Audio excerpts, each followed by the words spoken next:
विद्यार्थी मित्रों।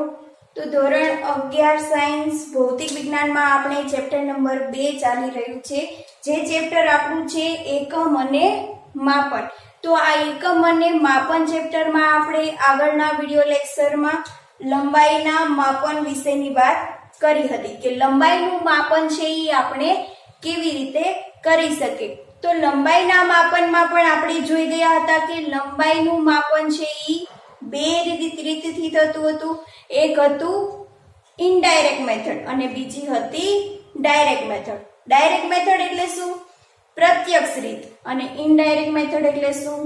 પરોક્ષ રીત। બરાબર। તો આપણે પ્રત્યક્ષ રીત એટલે ડાયરેક્ટ મેથડ વિશેની વાત કરી ગયા હતા કે કોઈ પણ લંબાઈનું માપન છે એ આપણે ડાયરેક્ટ કેવી રીતે કરી શકે। તો કોઈ પણ લંબાઈનું માપન ડાયરેક્ટ કરવા માટે આપણી પાસે સ્ટાન્ડર્ડ મેઝરમેન્ટ ડિવાઇસ એટલે કે કોઈ પણ લંબાઈ માપવા માટેનું આપણી પાસે સાધન હોવું જોઈએ। અને આ સાધનની મદદથી આપણે શું કરતા હતા કે ડાયરેક્ટ માપન કરી શકતા હતા। હવે એમાં લંબાઈનું માપન કરવા માટેની બીજી રીત હતી જે છે ઇનડાયરેક્ટ મેથડ। ઇનડાયરેક્ટ મેથડ એટલે શું કે પરોક્ષ રીત। પરોક્ષ રીતમાં શું હોય છે કે કોઈ પણ જે વસ્તુઓનું માપન કરવાનું હોય છે એ વસ્તુઓનું માપન કરવા માટે વસ્તુ પણ આપણી પાસે હોતી નથી અને જેનું માપન કરવાનું હોય છે એ માપન કરવા માટેનું પ્રોપરલી સ્ટાન્ડર્ડ મેઝરમેન્ટ ડિવાઇસ પણ આપણી પાસે હોતું નથી। તો આવા વસ્તુઓનું માપન જે આપણે કરવું હોય છે તો એ વસ્તુઓનું માપન આપણે શેમાં કરીએ છીએ? ઇનડાયરેક્ટ મેથડ દ્વારા। તો એ લંબાઈનું માપન છે એ ઇનડાયરેક્ટ મેથડ દ્વારા પણ આપણે ત્રણ રીતે કરી શકતા હતા। એક હતું રિફ્લેક્શન મેથડ જેને કહીએ પરાવર્તનની રીત, બીજી હતી ટ્રિગ્નોમેટ્રી રીત જેને કહીએ ત્રિકોણમિતીય રીત। તો આગળના વિડિયો લેક્ચરમાં આપણે આ પરાવર્તનની રીત અને ત્રિકોણમિતીય રીત બંને રીતનો આપણે અભ્યાસ કરી ગયા હતા। આપણા એનસીઈઆરટી ટેક્સ્ટ બુકમાં આપણા સિલેબસમાં આ બંને રીત આપેલી નથી, પરંતુ ટ્રિગ્નોમેટ્રીના રિલેટેડ એક આપણને ઉદાહરણ આપેલું હતું। તો એ સોલ્વ કરવા માટે આપણે પહેલા ટ્રિગ્નોમેટ્રી મેથડ એટલે કે ત્રિકોણમિતીય રીત સમજવી જરૂરી હતી અને રિફ્લેક્શન મેથડ કે જે પરાવર્તનની રીત તો એ આપણા બેઝિક કોન્સેપ્ટ માટે પણ એ સમજવું જરૂરી હતું। તો આગળના વિડિયો લેક્ચરમાં આ બંને મેથડ વિશેની આપણે વાત કરી દીધી હતી। એક હતું પરાવર્તનની રીત અને બીજી ટ્રિગ્નોમેટ્રી એટલે કે ત્રિકોણમિતીય રીત। અને આ ત્રિકોણમિતીય રીતના રિલેટેડ જે એક્ઝામ્પલ આપેલું હતું ટેક્સ્ટ બુકમાં તો એ એક્ઝામ્પલ વિશેની પણ આપણે વાત કરી દીધી હતી। હવે આ જ ઇનડાયરેક્ટ મેથડમાં એક આપણે ત્રીજી મેથડ આપેલી હતી જે હતી પેરેલેક્સ મેથડ। પેરેલેક્સ મેથડ એટલે શું કે દ્રષ્ટિ સ્થાન ભેદની રીત। તો આ દ્રષ્ટિ સ્થાન ભેદની રીતથી આપણે લંબાઈનું માપન કેવી રીતે કરી શકીએ છીએ, દ્રષ્ટિ સ્થાન ભેદ છે ક્યારે આ મેથડનો ઉપયોગ થાય છે એના વિશેની વાત આજના વિડિયો લેક્ચરમાં આપણે કરવાની છે। તો જોઈએ લંબાઈનું માપન છે ઇનડાયરેક્ટ મેથડમાં પેરેલેક્સ રીત એટલે કે દ્રષ્ટિ સ્થાન ભેદની રીતથી લંબાઈનું માપન કેવી રીતે થાય છે। તો જોઈએ પેરેલેક્સ મેથડ। પેરેલેક્સ મેથડ જેને ગુજરાતીમાં શું કહેશું?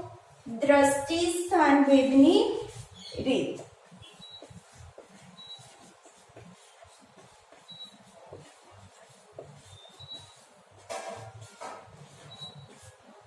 તો દ્રષ્ટિ સ્થાન ભેદની રીત છે તો એ ક્યારે ઉપયોગી થશે?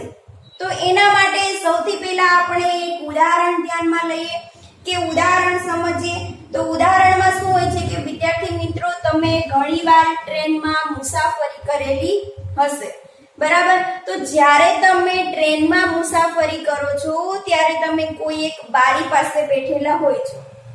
તો ઘણીવાર તમે ઓબ્ઝર્વ કર્યું હશે કે બારી પાસે તમે જ્યારે બેઠા હોય છે ત્યારે ટ્રેન છે એ ચાલી રહી હોય છે તો બારીની બહાર જે વૃક્ષો આવેલા હોય છે એ વૃક્ષોનું તમે ઘણીવાર ઓબ્ઝર્વેશન કર્યું હશે। તો બારીમાંથી બેસીને તમે જ્યારે આ વૃક્ષનું તમે ઓબ્ઝર્વેશન કરો છો તો ટ્રેન ચાલી રહી છે ત્યારે ફટાફટ વૃક્ષ છે એ તમને પાછળની બાજુએ જતા દેખાતા હશે. હવે એવી જ રીતે તમે બારીની થોડેક બાજુએ ઝાડનું ઓબ્ઝર્વેશન કર્યું. હવે એના પછી માની લો કે ઝાડની પાછળ થોડાક દૂરના અંતરે કોઈ એક બિલ્ડિંગ આવેલી છે. તો આ બિલ્ડિંગનું તમે જ્યારે ટ્રેન ચાલી રહી હોય છે ત્યારે બારીમાંથી આ બિલ્ડિંગનું તમે ઓબ્ઝર્વેશન કરો છો તો ઝાડ છે એ જેટલી ઝડપથી પાછળની બાજુએ જતું હશે, બિલ્ડિંગ છે એના કરતા ઓછી ઝડપથી પાછળની બાજુએ જશે. બિલ્ડિંગ છે એ ક્યાં છે? ઝાડથી થોડીક પાછળની બાજુએ થોડેક દૂર. બરાબર. તો ઝાડ જેટલી ઝડપથી પાછળ જાય છે એના કરતા ઓછી ઝડપથી બિલ્ડિંગ છે એ પાછળની બાજુએ જતી હશે. હવે એનાથી પણ બિલ્ડિંગથી તમે થોડે દૂર આગળ જાઓ. તો હવે આપણે ચંદ્રની વાત કરીએ તો ચંદ્ર છે એ તો ખૂબ જ દૂરના અંતરે આવેલો છે. બરાબર. તો આ જ બારીમાંથી તમે જ્યારે ચંદ્રનું ઓબ્ઝર્વેશન કરતા હશો ત્યારે એ ચંદ્ર છે એ તમારી ટ્રેન ચાલી રહી હોય છે તો પણ ચંદ્ર છે એ તમને પાછળની બાજુએ જતો દેખાતો નથી, સ્થિર દેખાતો હોય છે. તો ઝાડ છે એ ઝડપથી પાછળની બાજુએ જાય છે, બિલ્ડિંગ છે એ એનાથી થોડીક દૂર આવેલી છે તો એ તો સાવ ધીમે ધીમે પાછળની બાજુએ જાય છે. અને જ્યારે ચંદ્રની વાત કરીએ તો ચંદ્ર છે એ તમને કેવો દેખાતો હોય છે? સ્ટેબલ દેખાતો હોય છે. તો આવું શા માટે થતું હશે? તો આ બાબત શેમાં આવે છે? દ્રષ્ટિ સ્થાન ભેદમાં. બરાબર. અને ઝાડનો એંગલ છે એ તમને ખૂબ જ વધારે ચેન્જ થતો દેખાશે. એનાથી દૂરના અંતરે જાઓ, બિલ્ડિંગની વાત કરો, એનો એંગલ છે એ તમને ધીમે ધીમે ચેન્જ થતો દેખાશે. અને જ્યારે ચંદ્રની વાત કરીએ તો ચંદ્રનો જે ખૂણો છે એ તો ખૂબ જ સાવ ધીમે ધીમે ચેન્જ થતો દેખાશે. તો આ બાબત છે એ શેના ઉપર આધાર રાખે છે? દ્રષ્ટિ સ્થાન ભેદ પર.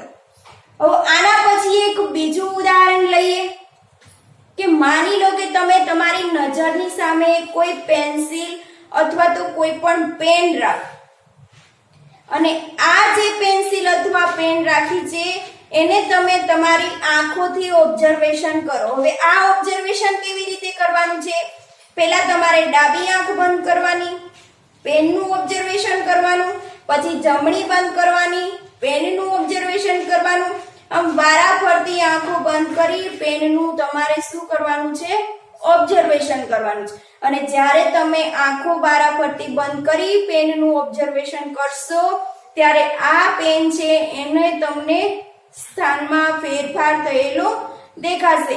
તો એના ખૂણામાં તમને શું દેખાશે? ફેરફાર. તો હકીકતમાં આ પેન છે એને આપણે હલાવતા નથી, સ્થિર જોવા મળે છે, સ્ટેબલ જોવા મળે છે. અને આ જ્યારે તમે આંખો જે એક પછી એક બંધ કરો છો ત્યારે આ પેનનો ખૂણો તમને ચેન્જ થતો દેખાશે. તો વાસ્તવમાં પેન હલતી નથી પરંતુ એનો ખૂણો છે એ તમને ચેન્જ થતો દેખાય છે. તો આ શું થયું કે ખૂણો ચેન્જ થવાનો, પેનનું હલન ચલન થવાનો તમારો એક દ્રષ્ટિ ભ્રમ હતો કે તમને એમ થાય છે કે પેન શું કરે છે? હલન ચલન કરે છે. પરંતુ હકીકતમાં પેન છે એ હલન ચલન કરતી નથી. તો આ રીત તમે શેમાં ઉપયોગ કરી શકો છો? દ્રષ્ટિ સ્થાન ભેદમાં. કે આ પેન છે એ તમને હલન ચલન થતી હોય એવો તમને ભ્રમ થતો જોવા મળે છે. તો હવે આ જ દ્રષ્ટિ સ્થાન ભેદની રીતથી આપણે શું કરવાનું છે? ખૂબ જ દૂરના ગ્રહોનું અંતર માપવાનું છે. તો ખૂબ જ દૂરના ગ્રહોનું અંતર આપણે માનવું છે. તો માની લો કે પૃથ્વી અને કોઈ પણ બીજા ગ્રહ વચ્ચેનું અંતર તમારે માપવું છે. તો પૃથ્વી અને કોઈ પણ બીજા કોઈ ગ્રહનું અંતર માપવા માટે કઈ રીતનો ઉપયોગ થશે? દ્રષ્ટિ સ્થાન ભેદની રીત. બરાબર. તો હવે જોઈએ કે દ્રષ્ટિ સ્થાન ભેદની રીતથી આપણે પૃથ્વી અને કોઈ બીજા ગ્રહ વચ્ચેનું અંતર કેવી રીતે નક્કી કરી શકે છીએ? બરાબર. તો હવે સમજીએ કે માની લો કે આ શું છે? પૃથ્વી છે અને આ જ પૃથ્વીથી તો ઘણા બધા દૂરના અંતરે કોઈ એક શું આવેલો છે? ગ્રહ. બરાબર. આ છે પૃથ્વી અને આ છે ગ્રહ. તો સૌથી પહેલા આપણે શું કરવાનું છે કે દ્રષ્ટિ સ્થાન ભેદની રીતથી પૃથ્વીથી ઘણે દૂર આવેલા ગ્રહ S નું અંતર D નક્કી કરવાનું છે. બરાબર. તો આપણે લખી લઈએ, સાથે સાથે સમજતા જઈએ અને લખતા જઈએ. તો પહેલા શું કરવાનું છે? દ્રષ્ટિ સ્થાન ભેદની રીતથી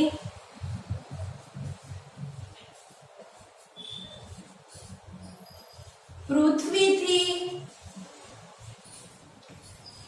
ઘણે દૂર આવેલા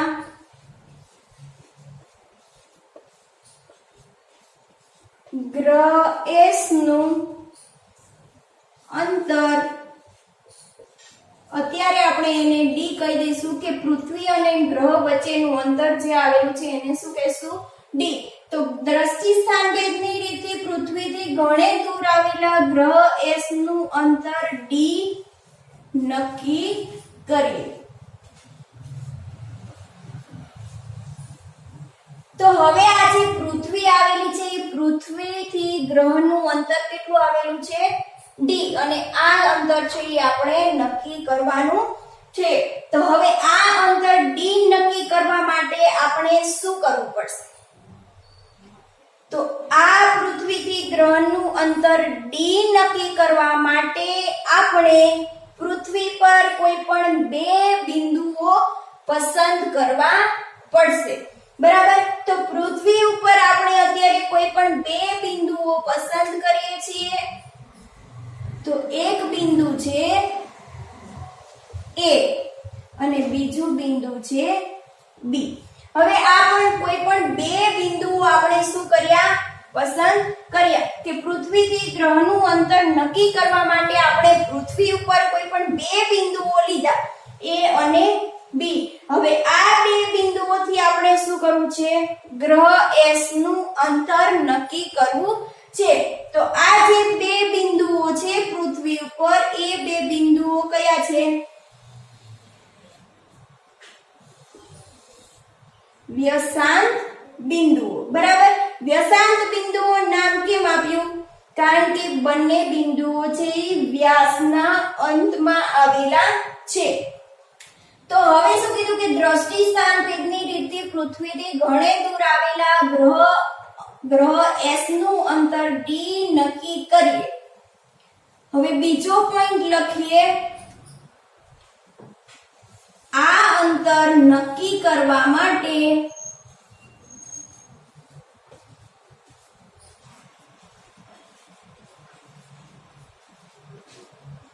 પૃથ્વી પર બે બિંદુઓ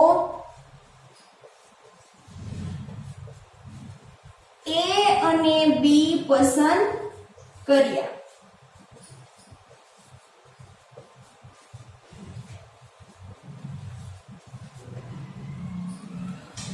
હવે આ A અને બે બિંદુઓ છે એ બંને બિંદુઓથી આપણે શું કરવાનું છે? ગ્રહનું ઓબ્ઝર્વેશન કરવાનું છે. બરાબર. તો સૌથી પહેલા A બિંદુથી ગ્રહનું ઓબ્ઝર્વેશન કરીએ અને એવી જ રીતે જ્યારે A બિંદુથી ગ્રહનું ઓબ્ઝર્વેશન થાય છે ત્યારે જ B બિંદુથી આપણે શું કરવાનું છે? ગ્રહનું ઓબ્ઝર્વેશન કરવાનું છે. તો એના માટે શું કરવું પડશે? તો માની લો કે A પર પણ એક વ્યક્તિ બેઠેલો છે અને B ઉપર પણ એક વ્યક્તિ બેઠેલો છે. હવે બંને વ્યક્તિઓ છે આ ગ્રહનું એક જ સમયે અને એક જ સાથે શું કરે છે? એનું ઓબ્ઝર્વેશન કરે છે. તો હવે તમને વિચાર આવે કે અહીંયા વ્યક્તિ છે, અહીંયા વ્યક્તિ છે અને અહીંયાથી છેક આપણે ગ્રહનું ઓબ્ઝર્વેશન કરવું છે. તો આ ગ્રહનું ઓબ્ઝર્વેશન કેવી રીતે કરી શકીશું? તો આ ગ્રહનું ઓબ્ઝર્વેશન કરવા માટે એ પાસે પણ ટેલિસ્કોપ છે અને બી પાસે પણ ટેલિસ્કોપ છે કે ટેલિસ્કોપની મદદથી આપણે ગ્રહ એસ નું અંતર નક્કી કરીશું. તો એ અને બી બંને બિંદુઓ પર બે વ્યક્તિ ટેલિસ્કોપ લઈને બેઠેલા છે. હવે આ ગ્રહનું ઓબ્ઝર્વેશન કેવી રીતે કરશે? તો આ ગ્રહનું ઓબ્ઝર્વેશન કરવા માટે જે એ ઉપર જે વ્યક્તિ બેઠેલો છે ટેલિસ્કોપ લઈને એ શું કરશે? ટેલિસ્કોપને શરૂઆતમાં એની વ્યાસ ઉપર શું કરશે? 0 સેટ કરશે. બરાબર. ટેલિસ્કોપમાં નીચે શું આવેલું હોય છે? પ્રોટેક્ટર આવેલું હોય છે કે જે કોણ માપક આવેલું હોય છે. તો શરૂઆતમાં આ વ્યાસ જે આવેલો છે એના ઉપર આ ટેલિસ્કોપને શું કરવાનું? 0 એ સેટ કરવાનું.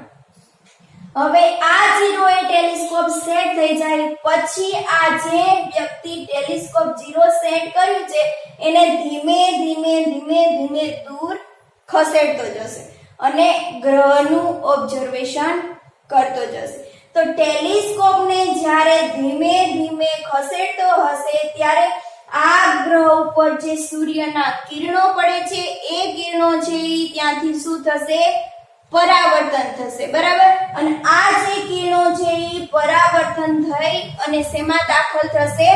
ટેલિસ્કોપમાં. તો ટેલિસ્કોપને જ્યારે ફેરવતા જઈએ છીએ ત્યારે સૂર્યના કિરણો ગ્રહ પર પડી ત્યાંથી પરાવર્તન થઈ અને ટેલિસ્કોપમાં દાખલ થાય છે. અને જ્યારે ટેલિસ્કોપમાં આ કિરણો દાખલ થશે ત્યારે જે એ ઉપર જે વ્યક્તિ બેઠેલો છે એને આ ગ્રહ શું થશે? દેખાશે. બરાબર. તો અહીંયા છે આ એ બિંદુ પર બેઠેલા વ્યક્તિને ગ્રહ દેખાય છે. બરાબર. એવી જ રીતે બી પર એક વ્યક્તિ ટેલિસ્કોપ લઈને બેઠેલો છે. જેવી રીતે એ ઉપર બેઠેલો વ્યક્તિ છે એ ગ્રહને નિહાળે છે એવી જ રીતે બી ઉપર જે વ્યક્તિ ટેલિસ્કોપ લઈને બેઠેલો છે એ પણ ગ્રહને શું કરશે? નિહાળશે. તો બી ઉપર જે વ્યક્તિ બેઠેલો છે એ શરૂઆતમાં શું કરશે?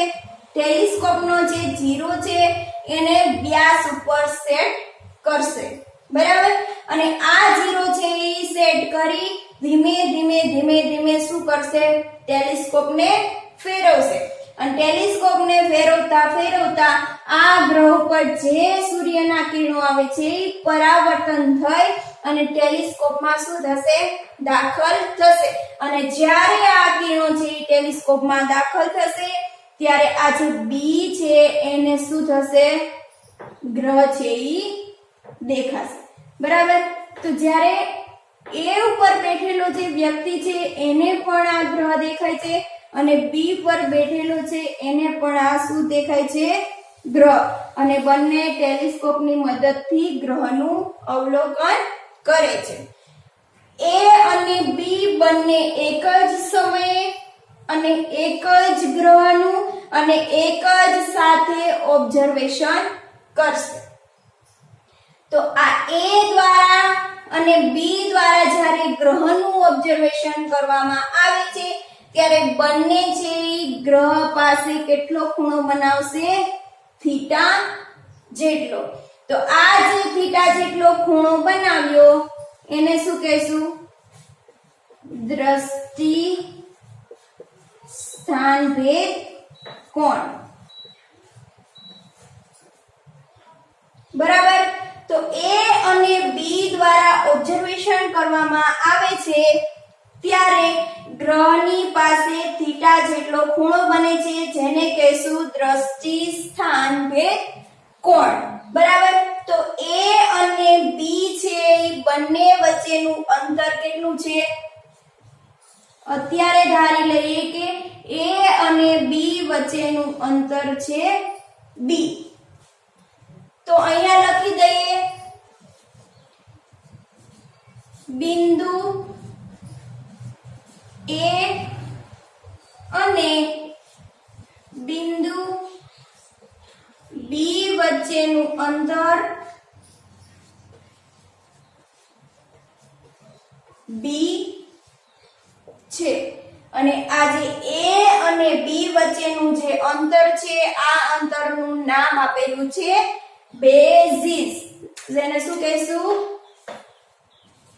એ અને બી વચ્ચેના અંતરને કહેવાય બેઝિસ. તો એ અને બી વચ્ચેનું અંતર બી છે જેને બેઝિસ કહે છે.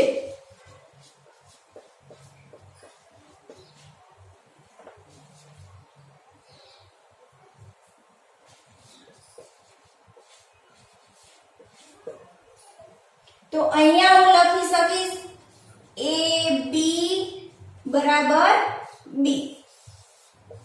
બરાબર. હવે અહીંયા તમને વિચાર આવે કે અહીંયા કીધું કે પૃથ્વીના કોઈ પણ બે બિંદુએથી ગ્રહનું ઓબ્ઝર્વેશન કરવાનું છે. તો અહીંયા આપણે અત્યારે કયા બિંદુ લીધા? વ્યસાંત બિંદુઓ એ અને બી. હવે તમને એવો વિચાર આવે કે શું આ વ્યસાંત બિંદુઓ જ લેવા જરૂરી છે? પૃથ્વી ઉપર કોઈ પણ બે બિંદુઓ ના લઈ શકાય? આ બે બિંદુઓથી શું ગ્રહનું ઓબ્ઝર્વેશન ના કરી શકાય? અથવા તો આ બે બિંદુઓથી શું ગ્રહનું ઓબ્ઝર્વેશન ના કરી શકાય? તો પૃથ્વી પરના કોઈ પણ બે બિંદુએથી તમે ઓબ્ઝર્વેશન કરી શકો છો. જરૂરી નથી કે વ્યસાંત બિંદુઓ જ લેવા. પરંતુ અહીંયા આપણે શા માટે વ્યસાંત બિંદુઓ લીધા છે? કારણ કે અહીંયાથી તમે આ બે બિંદુઓથી જ્યારે તમે ગ્રહનું ઓબ્ઝર્વેશન કરશો, આ બે બિંદુએથી જ્યારે તમે ગ્રહનું ઓબ્ઝર્વેશન કરશો ત્યારે ગ્રહ પાસે જે ખૂણો થીટા મળશે એ થીટા તમને કેવો મળશે? ખૂબ જ નાનો. અને આ ખૂણો છે એ તમને એટલો નાનો મળશે કે એ ખૂણાને તમે માપી શકશો નહીં. જો તમે બે વ્યસાંત બિંદુઓ લીધા હશે તો વ્યસાંત બિંદુઓથી જે ગ્રહ પાસે ખૂણો બને છે એ ખૂણો થીટા છે એ તમે શું કરશો? માપી શકશો. માટે અત્યારે આપણે પૃથ્વી પર વ્યસાંત બિંદુઓ પસંદ કરેલા છે. બાકી તમે કોઈ પણ બે બિંદુઓ છે એ લઈ શકો છો, પરંતુ અહીંયા આપણે વ્યસાંત બિંદુઓ જ લેવાના છે. અને એ અને બી વચ્ચેનું અંતર આપણે લઈ લીધું બી. હવે આપણું મેઇન શું છે ટોપિક? કે પૃથ્વીથી ગ્રહનું અંતર આપણે માપવાનું છે. બરાબર. તો અત્યારે ધારી લઈએ કે પૃથ્વીથી ગ્રહ વચ્ચેનું અંતર કેટલું છે? ડી છે. એ છે જ્યારે ગ્રહનું ઓબ્ઝર્વેશન કરે છે ત્યારે એનું અંતર એને મળે છે ડી. અને એવી જ રીતે બી અને ગ્રહનું અંતર પણ, કે બંને અંતર અત્યારે છે ડી. તો હવે અહીંયા તમને આકૃતિ જોતા જ તમને ખ્યાલ આવશે કે આ જે પૃથ્વીથી ગ્રહનું અંતર જે ડી છે, ડી અંતર કેવું છે? ખૂબ જ મોટું આપેલું છે કે ખૂબ જ દૂર આપેલું છે. બરાબર. અને જ્યારે આ પૃથ્વીનો વ્યાસ છે આ અંતરની સાપેક્ષમાં કેવો છે? ખૂબ જ નાનો. તો આ જે અંતર છે પૃથ્વીના વ્યાસથી કેવો છે? ખૂબ જ મોટો. તો અહીંયા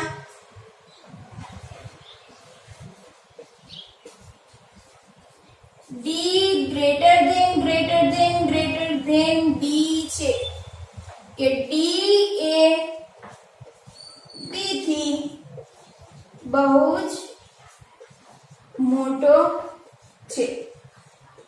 બરાબર. કે D greater than B છે. greater than નો મતલબ શું થાય? કે D છે B કરતા બહુ જ મોટો છે. બરાબર. તો અહીંયા તમને આકૃતિ પરથી સમજાઈ ગયું હશે કે D છે એ બહુ જ ગ્રહ છે એ બહુ જ દૂરના અંતરે આવેલો છે, માટે એ B ની કમ્પેરિઝનમાં બહુ જ મોટો છે. હવે D છે એ બહુ જ મોટો આવેલો છે. D છે એ B ની સાપેક્ષમાં શું છે? બહુ જ મોટો આવેલો છે. ગ્રહ છે એ ખૂબ જ દૂર હોવાથી આ પૃથ્વી છે એ કેવી લાગશે? સાવ નાની એવી લાગશે. બરાબર. તો આ જે ગ્રહ છે એ ખૂબ જ દૂર હોવાથી D ને આપણે ત્રિજ્યા તરીકે લઈ અને એક શું કરશું? વર્તુળ દોરીશું. તો અહીંયાથી D ને આપણે ત્રિજ્યા તરીકે લઈ અને એક વર્તુળ ડ્રો કરવામાં આવે છે. આવી રીતે કે D ની ત્રિજ્યાનું એક શું કરવાનું છે? વર્તુળ ડ્રો કરવાનું છે. તો લખી દઈએ કે D ને ત્રિજ્યા તરીકે લઈ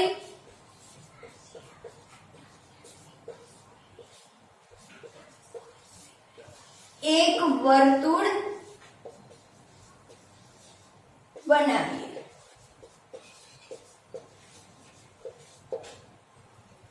તો જ્યારે D ને ત્રિજ્યા તરીકે લઈ આપણે વર્તુળ બનાવીશું તો આ એંગલ છે ખૂબ જ નાનો હોવાથી આ જે તમને વર્તુળ દ્વારા જે ચાપ લાગે છે એ ચાપનું મૂલ્ય તમને AB ના જે અંતર છે એનું જ મળશે. એટલે આ ચાપ વર્તુળ દ્વારા જે ચાપ લાગે છે એ અને જે આ વર્તુળનો જે વ્યાસ આવેલો છે પૃથ્વીનો વ્યાસ એ બંને કેવા બનશે? સમાન. તો અહીંયા લખી દઈએ જ્યારે D જેટલી ત્રિજ્યાનું વર્તુળ બનાવીએ છીએ ત્યારે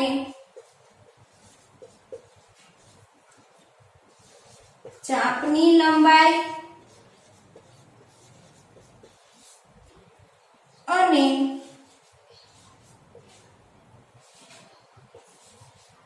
પૃથ્વીનો વ્યાસ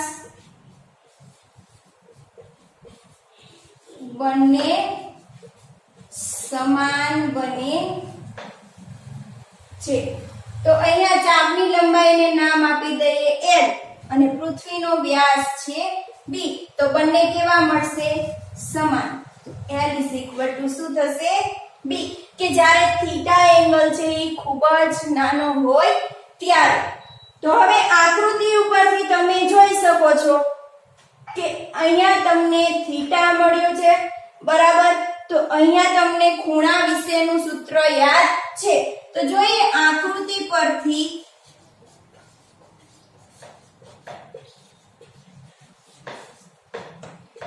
ખૂણો બરાબર ચાપ ભાગ્યા ત્રિજ્યા છે સૂત્ર તમે જાણો છો, બરાબર? તો ખૂણો બરાબર ચાપ ભાગ્યા ત્રિજ્યા એટલે ચાપ તમને અહીંયા કઈ મળે છે? B. તો લખી દો B છેદમાં ત્રિજ્યા. તો આપણે કેટલી ત્રિજ્યાનું વર્તુળ બનાવ્યું હતું? D ત્રિજ્યાનું. તો B ના છેદમાં લખી દો D શું થશે? થીટા. તો અહીંયા તમને ખૂણાનું ઇક્વેશન મળશે થીટા બરાબર B ના છેદમાં D કે જે તમને ખૂણાનું ઇક્વેશન મળી ગયું છે. હવે અહીંયા જુઓ કે તમારી પાસે શું છે? D > B કે D છે B કરતા ખૂબ જ મોટો છે, બરાબર? તો D > B હોવાથી તમને જે આ ગુણોત્તર મળ્યો છે ચાપના છેદમાં ત્રિજ્યા એટલે કે B ના છેદમાં D એ બહુ જ નાનો મળશે. કેવી રીતે નાનો મળશે? કે જેમ જેમ ત્રિજ્યાનું મૂલ્ય વધતું જશે એમ એમ આ ગુણોત્તર છે કેવો થતો જાય? નાનો થતો જાય. કે અંશમાં જે વેલ્યુ આવી છે એના કરતા છેદમાં જે વેલ્યુ છે એ ખૂબ જ મોટી હોવાથી બંનેનો ગુણોત્તર કેવો મળે? નાનો. તો અહીંયા આપણી પાસે D છે એની વેલ્યુ આપણી પાસે ખૂબ જ મોટી આવેલી છે. તો D > B હોવાથી B ના છેદમાં D જે ગુણોત્તર છે એ કેવો મળશે? બહુ જ નાનો મળશે. અને આ જે B ના છેદમાં D છે એ બહુ જ આખો ગુણોત્તર બહુ જ નાનો મળે. તો ખૂણો થીટા એ પણ બહુ જ નાનો મળશે. તો આવી જ રીતે ખૂબ જ નાનો જે ખૂણો આવેલો હોય તો દ્રષ્ટિ સ્થાન ભેદની રીત છે એ ખૂબ જ નાના ખૂણાઓ માટે તમે વાપરી શકો છો, અથવા તો પૃથ્વીથી સૂર્યનું અંતર, પૃથ્વીથી કોઈ પણ ગ્રહો વચ્ચેનું અંતર તમે માપી શકો છો, બરાબર. અને જો તમે આ પૃથ્વીથી તમે ગ્રહનું અંતર માપી શકો છો, એવી જ રીતે તમારે જો આ કોઈ પણ ગ્રહો અથવા પૃથ્વી આપેલી હોય તો એના વ્યાસ પણ તમે માપી શકો છો.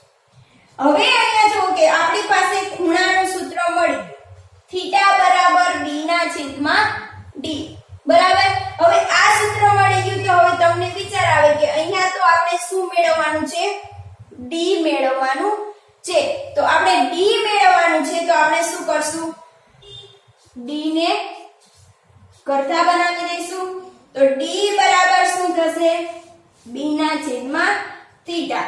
તો આપણી પાસે મળી ગયું અંતર માટેનું ઇક્વેશન, d બરાબર b ના છેદમાં થીટા, બરાબર. તો આ સૂત્રની મદદથી તમે કોઈ પણ પૃથ્વીથી ગ્રહો વચ્ચેનું અંતર, પૃથ્વીથી સૂર્ય વચ્ચેનું અંતર તમે માપી શકો છો, બરાબર. તો d બરાબર b ના છેદમાં થીટા. હવે તમને વિચાર આવે કે d આપણને ક્યારે મળશે, કે આપણી પાસે b ની વેલ્યુ હશે ત્યારે મળશે અને થીટા નું મૂલ્ય હશે ત્યારે મળશે, બરાબર. તો b ની વેલ્યુ છે એ શું છે, પૃથ્વી પરના કોઈ પણ બે બિંદુઓ વચ્ચેનું અંતર. તો પૃથ્વી પરના કોઈ પણ બે બિંદુઓ વચ્ચેનું અંતર તો આપણે માપી જ શકીએ છીએ કે કોઈ પણ સ્ટાન્ડર્ડ મેઝરમેન્ટ ડિવાઇસ દ્વારા આપણે પૃથ્વી પરના બે બિંદુઓ વચ્ચેનું અંતર માપી શકીએ છીએ. તો આ b છે એ આપણને મળી જશે. હવે શું મેળવવાનું રહ્યું, થીટા. તો થીટા તો તમને વિચાર આવે કે આ ખૂણો છે થીટા, એ તો છેક ગ્રહ પાસે બને છે, તો ત્યાં થોડું પ્રોટેક્ટર લઈને ખૂણો માપવા જવાશે. તો ત્યાં ખૂણો માપવા માટે આપણે જવાનું નથી. તો શું કરવાનું એના માટે, તો તમને જો શું મળ્યું, આવી રીતે મળે છે. અહીંયા શું છે, ગ્રહ છે, આ છે એ ખૂણો થીટા મળ્યો છે, અહીંયા b છે અને અહીંયા a છે, બરાબર. તો આ ગ્રહ પાસે આપણે થીટા ખૂણો માપવા જઈ શકતા નથી. તો એના માટે આપણે શું કરશું, થીટા મેળવવા માટે, તો a ઉપર શું હતું, a ઉપર એક વ્યક્તિ છે ટેલિસ્કોપ લઈને બેઠો હતો. આ ટેલિસ્કોપમાં શું હોય છે, પ્રોટેક્ટર હોય છે, અને એના મદદથી આપણે શું કરી શકીએ છીએ, ખૂણો માપી શકીએ છીએ. પ્રોટેક્ટર એટલે શું કે કોઈ પણ ખૂણાઓ માપવા માટેનું અંદર શું હોય છે, સાધન હોય છે, બરાબર. તો આ ટેલિસ્કોપને આ a છે અહીંયા સેટ કરી અને અહીંયા સુધીનું શું કરતો હતો, ટેલિસ્કોપને ફેરવતો હતો. તો આ ટેલિસ્કોપને જ્યારે વ્યાસ ઉપર 0 સેટ કરીને ફેરવવામાં આવે છે, અહીંયા સુધીનું ઈ ફેરવે છે, ત્યારે જેટલું એને પણ ફેરવ્યું હશે, જેટલું રોટેટ કરાવ્યું હશે, જેટલો ખૂણો બન્યો હશે, એ ખૂણો છે ઈ ટેલિસ્કોપમાં જે પ્રોટેક્ટર આવેલું છે એમાં બતાવશે, બરાબર. તો એ જે ખૂણો મળ્યો છે એ માની લો કે અત્યારે આપણને કેટલો મળ્યો છે, આલ્ફા. હવે એવી જ રીતે b પાસે પણ વ્યક્તિ ટેલિસ્કોપ લઈને બેઠું છે, વ્યાસ ઉપર 0 એનો સેટ કરે છે અને પછી શું કરે છે, ટેલિસ્કોપને ફેરવવાનું ચાલુ કરે છે અને એનું જેટલું પણ એને રોટેટ કરાવ્યું છે, ઈ રોટેટમાં જેટલો પણ ખૂણો બને છે ઈ ટેલિસ્કોપમાં જે પ્રોટેક્ટર આવેલું છે એમાં નોંધાઈ જશે.